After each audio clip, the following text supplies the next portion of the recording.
S6 もですねジャイロフロー対応になっておりますので、スーパー補正という内蔵手ブレ補正を使いまして撮影の方をしているんですね。スーパー補正は効いてくれるんですよね。多分ですね GoPro Hero 6 プラックの内蔵手ブレ補正よりも効くと思われますね。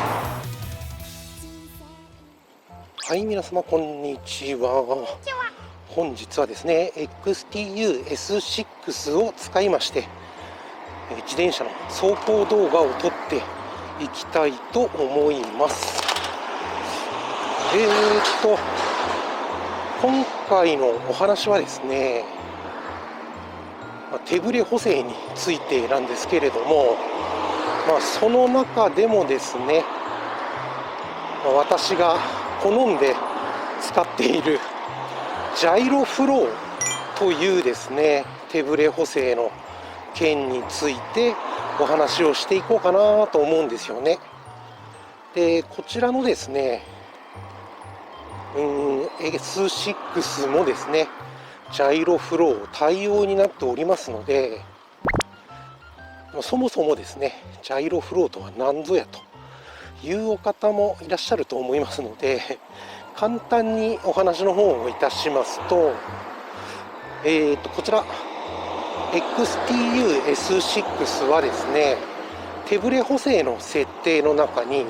ジャイロデータという項目があるんですけれども、その項目を設定いたしますと、カメラ本体ではなくてですね後からパソコンでしたり手ブレ補正をかけることができるというものなんですよね。内蔵の手ブレ補正と何が違うのかと言いますと、自分で手ブレ補正の効き具合をですね任意で調整できると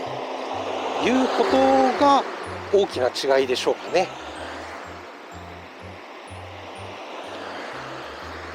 そのジャイロフローについてのお話なんですが、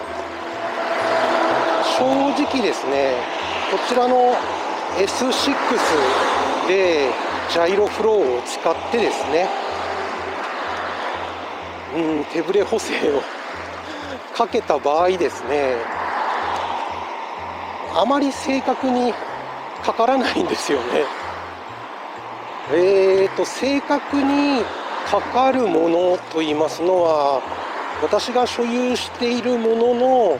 XTU のアクションカメラに関しましては XTU Max Pro という商品が比較的ジャイロフローの効きがいいんですけれども、それはなぜかというとですね正確なところは分かっていないんですけれども、私の予想では多分ですけれどもカメラの中に搭載されているジャイロセンサーがですねこちらが精度があまりよろしくないのかなという気がするんですよね。ただただ効きが悪いということだけではなくてですね、例えば今回のような自転車の走行動画と言いますのは正直ですねちょっと効きがあまりよろしくない。ただし歩行動画などに関しましては意外と効いてくれるんですよね。ですから、使いどころといいますかそういうものがちょっとこちら XTU S6 の機種に関しましては限られてしまっているかなと。ちなみに XTU Max Pro はですね全般的に、自転車の走行動画、原付の走行動画、歩行動画などに関しましても、大体よく聞いてくれるんですけど、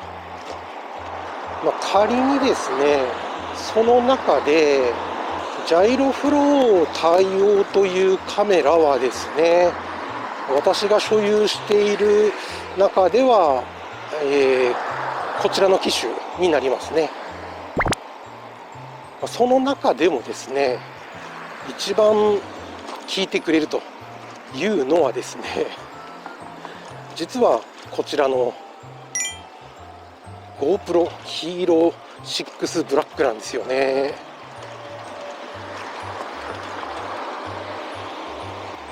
以前にもですね、ジャイロフローを使いました映像というのは YouTube にいくつかアップしているんですけれども、その中でですね、かなり効きがいいんですよね。そしてほとんどこれ GoPro 用に作られているなという気さえするですね非常に楽なんですよね、補正に関しましても。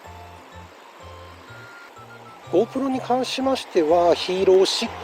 と Hero10 を所有して使っておりますけども、Hero6 の場合はデータを読み込みますと自動的にですね、ジャイロデータの方を読み込んで表示してくれると。で、あとはジャイロデータを合わせてくれると。非常に便利なんですよね。で、これはヒーロー10も同じなんですけれども、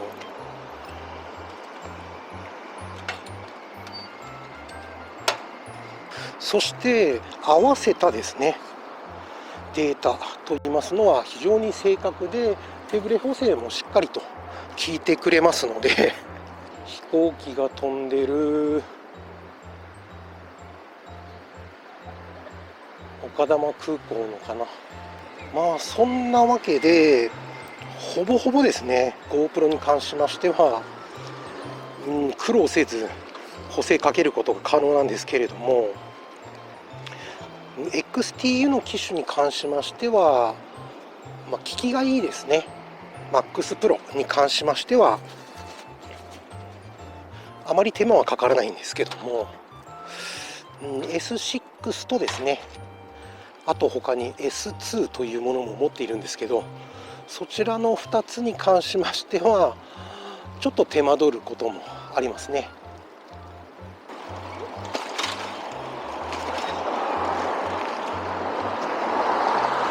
そして今回はですね、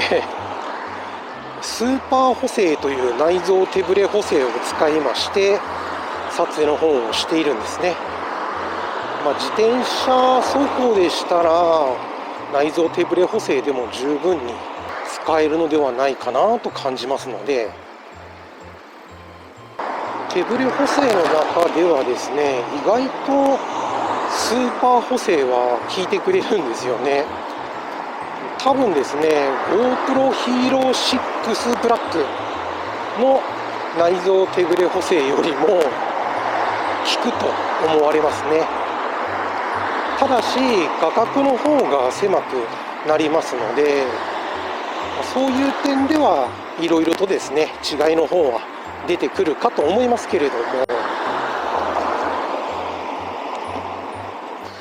ジャイロフローを使ってですね補正をかける場合、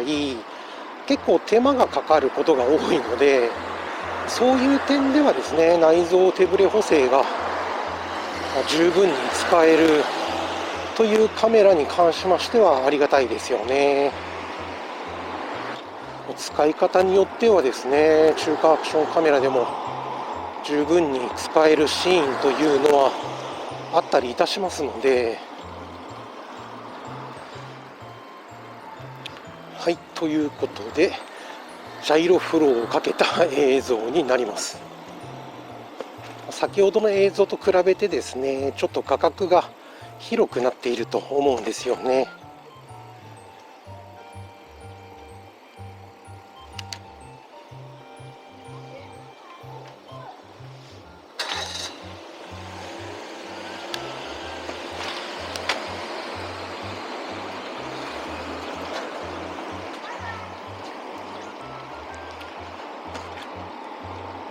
こういう感じでですね使い分けなんかもできますので、そのためですね XTU シリーズというのは私は好んで使っていたりするんですけれども、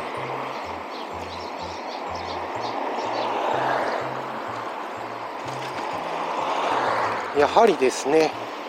アクションカメラは手ブレ補正がですね、肝になると思いますので、そういう点ではですね、内蔵手ブレ補正の方も結構効いてくれますし、こういったですね、アプリを使った任意の補正もできますので、こちらの XTU-S6 はですね、これからも好んで使っていこうかなと思いますね。はい、というわけで本日はこの辺で動画を終了したいと思います。最後まで見ていただきましてありがとうございました。